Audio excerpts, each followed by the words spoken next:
We pulled up to the post office. We were pleasantly surprised. A beautiful little home has been turned into the post office. Very unique.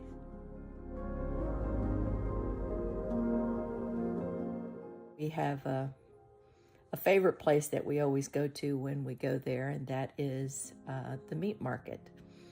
And it's a tiny grocery store, but it has everything we need. And we go there first, and we don't even leave the parking lot, and we're already into the capicola and cheese.